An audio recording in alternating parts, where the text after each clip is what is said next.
The Last of Us Part 2 remastered on Steam Deck, so this was verified a couple days before release, which was I was very skeptical, let's be honest, because the first game was verified after a few months of being released, which, I mean, it made sense. It kind of worked in the first chapters, but as you could see in my previous test video, there was a horrible CPU limitation, especially in areas ahead of the game with more enemies. Alright, so the options menu has a ton of options like the original Last of Us Part 1, the remastered one. So 800p, and by default the game looks something like this. It has FSR 3.1 and dynamic resolution targeting 30 FPS, which this might be a good idea if you look at it from the outside. Same with the graphic settings. On the graphic settings, there's a preset called Steam Deck. I love seeing this. So if you look at the Steam Deck preset compared to very low, I mean, it looks better, especially the Steam Deck preset, because it's basically glorified low settings. Then medium adds a few more details. In this particular area, it's not that obvious, but in daytime scenes, the shadow quality difference and the ambient occlusion is way different. So, I mean, these settings do make sense for the Steam Deck, but really, trilinear filtering? What is this, 2007? I mean, come on, man. You can pop this up to 16 times if you wanted to. I think the PS5 is at 4 times anisotropic. The Steam Deck preset, in my opinion, again, glorified low settings, which is fine, whatever. The thing is, you can do so much better than this. So 32 FPS here, this is a very demanding part of the game. Very low, 34. Low, performance basically the same as the Steam Deck preset. And medium, especially in daytime scenes, adds a lot, but we drop below 30 FPS in many sections. So here's where it comes. You open level of detail, you have environments, characters, and dynamic objects. Personally, if you lower the environments, sometimes some stuff disappears and there's a lot of pop-in. I recommend keeping this on medium. Textures, it's been fine with medium as well. So level of detail and textures on medium. Anisotropic filtering, I'll put it at 4 times or 8 times to match the PS5, but you can go to 16 times if you want to. Shadow quality on low, but the ambient shadows, instead of keeping them disabled, increase them 1 notch. As you can see, adds a lot of depth to the scene, especially around characters. So all these on low, except in ambient shadows, because again, it's either disabled or adding a lot of depth, at least in my opinion. So something like this. Screen space shadows is basically the small shadows in smaller objects. I recommend keeping this on medium. You can put it on low if you want to, but again, especially on daytime, there will be a lot of depth lost to the scene. Image-based lighting, keep it like this. It can be demanding, but sometimes some presets keep them on, so I'm not sure if this is what the game should look like. Down sliding, disabled. Ambient occlusion, I recommend performance, still looks good enough. Screen space reflection, so this one will be a little bit controversial. I recommend keeping the accuracy on low and the resolution of the screen space reflection on high. I'm going to explain why in a moment. And screen space reflection distance on medium. Then real-time reflections, medium is fine. Real-time cloud shadow reflections off. Subsurface scattering, let's keep it only for cutscenes so the skin looks more photorealistic. When you're playing the game, honestly, I don't think it's necessary. It looks pretty cool, but that's about it. Depth of field only for cinematics. So depth of field, we put it on high, so it has a decent quality. Motion blur, if you want motion blur, I recommend you put it on medium with an intensity of whatever you like. By default, it's on 5. Personally, I don't like motion blur, and it has an impact on the GPU, especially with lots of movement. So I recommend you put it on off. Again, a small performance hit on the GPU. Personally, I don't like it, even at 30 FPS, at least in this game. But if you want to use it, medium with whatever intensity that you want. Bloom, I keep it. Particle density on low, volumetric effects on low. These two have helped significantly, especially when fighting closer to the second half of the game. Lens flare, whatever, if you don't like lens flares, turn them off. FOV, this is the field of view. So if you increase this, you'll see more of the scene. My advice is to keep it at default on Steam Deck. It's a smaller screen. You can also make your character be half the screen with FOV at -10. So if you think the character is small to the bigger screen. Maybe you can decrease this a little bit, maybe to -4, and get a big performance improvement. That's my advice. And then this is first-order preference. I don't like camera shake, chromatic aberration, film grain, or lens dirt, so I keep these disabled. Just again, personal preference. And this should keep you 90% of the time in the game, maybe 98% of the time, I would say, at 30 FPS with very good visuals. I would say very close to PS4 visuals at a lower resolution. I want to thank the sponsor, Instant Gaming. Instant Gaming is a website that sells PC, PlayStation, Xbox, and Nintendo Switch games, and a lot of other digital things at a lower price.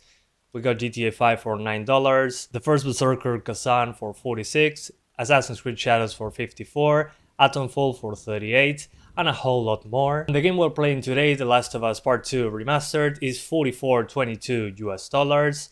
So follow the affiliate link in the description. You can get a cheaper game and support the channel at the same time. So this is a Steam key, so you can easily launch it on your Steam Deck once you redeem the key. And due to this partnership, we're giving away one free game each month. So follow the link in the description, hit participate, follow myself and Instant Gaming on social media for extra chances. And if you win, you're going to win one game of your choice from Instant Gaming. So thanks again to Instant Gaming for sponsoring this video. Let's continue. I mentioned when I was talking about the settings about the screen space reflections quality on high instead of low, because you might say, oh, it's a Steam Deck, who cares about reflections? Well, on low, the actual reflection is super pixelated, especially in motion. Let me show you what I'm talking about. See those reflections on the grass and everything? When we're moving around, these pixelated reflections stand out quite a bit. They are very distracting, especially in a game like this that has a lot of reflective surfaces. And the PS4 doesn't have those reflections. The reflections on PS4 look a lot better. It's not pixelated like that. So how do we fix this? Pretty simple. You go to the screen space reflections in graphics, and instead of low resolution screen space reflections, you put them on high, and they are way more stable with a small performance impact. The accuracy, I honestly didn't notice much of a change here, but with the distance, there's more stuff into the distance being reflected. I think this one on medium looks good enough, but again, just make sure to keep that screen space reflection quality on high. And now, as you'll see, as I'm moving around, those reflections are no longer a pixelated mess. Again, I think having a good balance of visuals and performance is super important. And I think here is a very obvious way to show it to you. Getting started, as usual, I'm going to show you unlock frame rates, and after that, I'm going to show you lock 30 FPS. But in a game like this, I couldn't hold 40 FPS even at the lowest settings with performance upscaling. Which, yeah, I mean, everything that I tried. In certain areas, you can easily hit 40 FPS, but most of the time, you're going to be GPU limited, especially. I would say that's the biggest deal out of this. So I'll keep that in mind. I think 30 FPS is fine, considering how good this game looks, and we're talking a PS4 era game. I'm going to show you quite a few places, but first of all, a place with lots of reflections and some enemies into the distance. I think that's good enough. He's gone, reduced to atoms. But again, here, I'll probably just lock it to 30.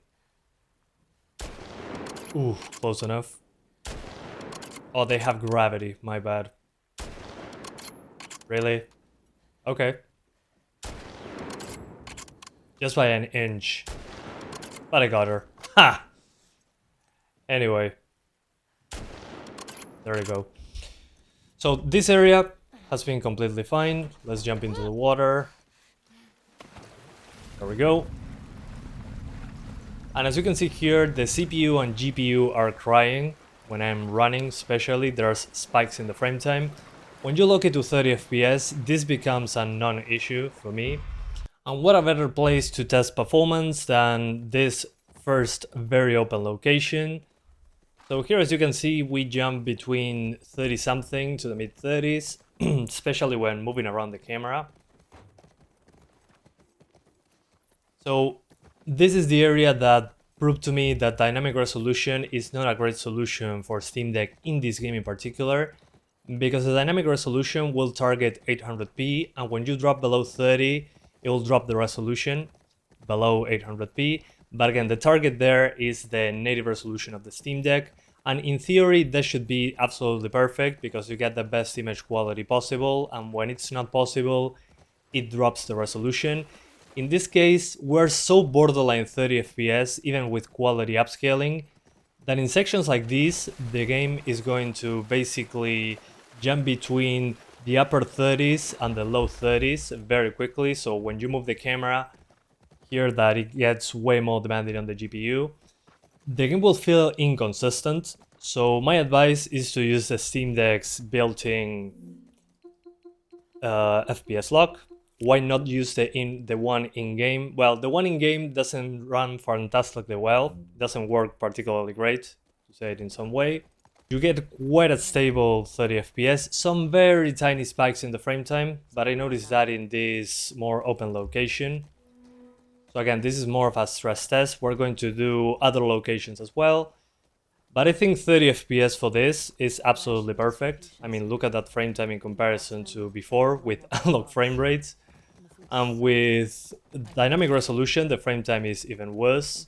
But there's a catch when it comes to the 30 FPS lock. The catch is when you're in a loading screen, the speed that the loading screen goes through to do it quickly, the game usually just grabs the FPS cap from the in-game solution and unlocks the frame rate in loading screens.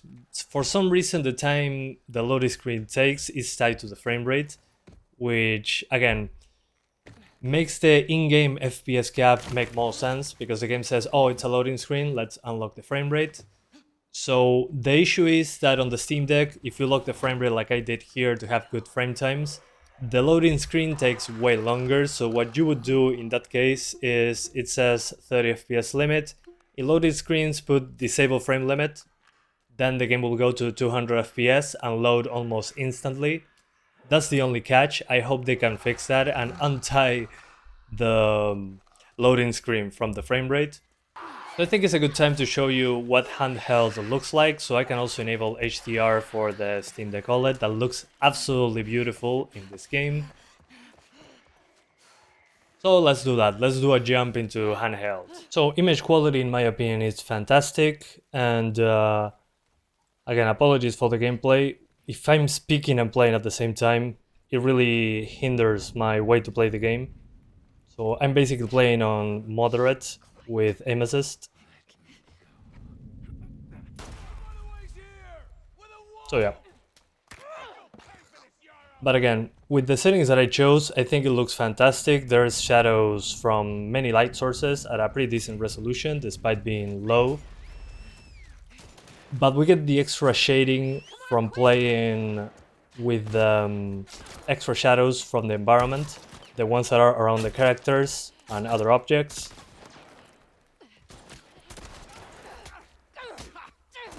So yeah, no spoilers, only combat, because this is where I drop frames the most in general.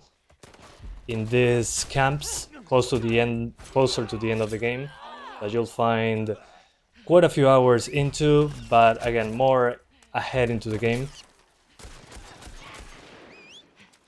So this area is the one that I drop frames the most, one of the ones. Again, loading screen with unlocked frame rate. So it goes by very quickly. I don't know why it's tied to the frame rate, but hey, what can you do? Come on, there we go. Very, very fast. And now we enable the frame rate limit again, and we're at 30 FPS. I usually do this, again, as I was saying, stealthily. I like doing it like that. But let's just skip ahead. Let's pretend we didn't see that, YouTube. And let's run so they detect me. And that's when it suffered the most for me. Which, again, I'm pretty surprised. I was expecting significantly worse. I'd say if we could overclock the CPU, we could basically hit a solid 30 without those frame time spikes. Because when the AI is looking for you, the CPU usage spikes like crazy. Which makes complete sense. The AI for the humans in this game, world class. And I'm showing you again the demanding parts because I think it would be disingenuous to just show you the beginning of the game that is not even close as demanding to this. But I'm going to show you that anyway while talking about the conclusion. But this looks great, doesn't have pixelated reflections or anything. And I think it's a close match to the PS4 visuals, but at a way lower resolution obviously, because this is a handheld at the end of the day. We're playing Last of Us 2 on a freaking handheld with fantastic visuals, better said. There's some issues in places like these, but balanced XeSS mostly fixes the problem. Or the draw distance, you can put it on low instead of medium. But again, it's such a small portion of the game when I had these drops that I think it's worth just keeping it like this. The most water in the game, so lots of reflection. I showed you this at the beginning. So the AI is over there, they detected me. So the CPU spikes significantly. But again, it's not like hard locking at 25 or something. This is more than playable. You might say, oh, 30 FPS is bad. It's a portable machine playing a PS4 level game with great visuals. Sacrifices need to be made. You cannot expect 60s on a game like this on a Steam Deck, let's be honest here. If you are, maybe a Steam Deck is not for you. Which is okay. Maybe you get a ROG Ally X or something. I think with that one we could actually hit 60s. Hopefully one day I can get one.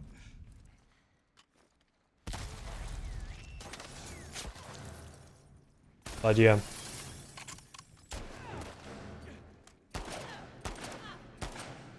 This is, again, considering it's a Steam Deck, great. And in comparison to The Last of Us Part 1, this is night and day. Come on, let me kick it in the face. I mean, The Last of Us Part 1 had horrible spikes in the frame time with the high CPU usage. We were completely CPU limited in city locations, as I showed you in one of my previous videos. So, in my opinion, The Last of Us Part 1 shouldn't be verified, but this one should be. It actually runs way better than I expected. So to sum up, what do I think? Well, I think this is insanely verified. I call it like that when games run fantastically well with great visuals on Steam Deck. It needed some tweaking manually, because by default I think the settings are not great. You lose a lot of depth to the scene, you have very pixelated reflections, and you get some stuttering due to the aggressive dynamic resolution in very demanding places. Having a consistent resolution with quality XeSS, I think, is the best way to do it. And with that, the game looks fantastic. It looks very similar, again, in my opinion, to PS4, but at a way lower resolution. We get very similar reflections, very similar shading around objects. So all around, it's a fantastic looking game, even with a mix of medium and low settings. And again, the dynamic resolution, turn it off, is way too aggressive and makes the game drop into the upper 30s in demanding moments, in the upper 20s, and it makes it an uneven frame time. So the Steam Deck's own FPS Lock works fantastic, but my nitpick there is that by using that FPS cap that keeps the frame time very damn good, in loading screens, you need to hit this button and disable the frame limit super quick. The frame rate will go to 140 something in the loading screen, and that will make the loading super quick. Otherwise, if you're locked to 30, even in the loading screen will take like 70 seconds, like more than a minute. So just doing that makes it work fantastically well. The in-game FPS cap works, but the frame pacing is pretty bad on the in-game 30 FPS cap, so I do not recommend using it. I think that's a big problem. But the benefit of the in-game FPS cap is that when you are in a loading screen, the game unlocks the frame rate. So that's the only thing I would say makes it annoying as heck. But when it comes to, again, 90% of the game, 98% of the game, you'll be at locked 30 FPS without problems. Some parts with heavy, thick foliage and enemies chasing you will put the GPU and CPU under a lot of stress, which is to be expected, but as bad as it gets is some drops to 28 when under very heavy combat in a very specific chapter, which I'm not going to spoil. So yeah, that's basically it. I hope you guys really enjoyed this video as much as I did taking a look at this game on Steam Deck.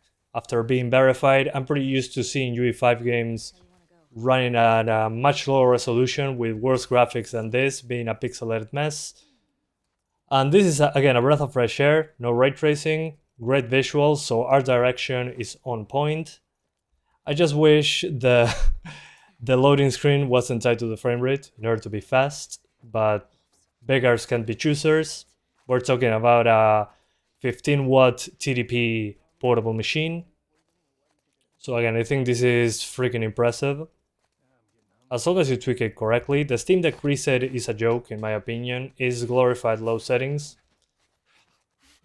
So yeah, with the settings I provided, I think you'll have a great experience. And if you don't like the minor drops to 29, 28, very few moments of the game, put it at balanced XeSS or FSR. FSR looks worse but performs a little bit better.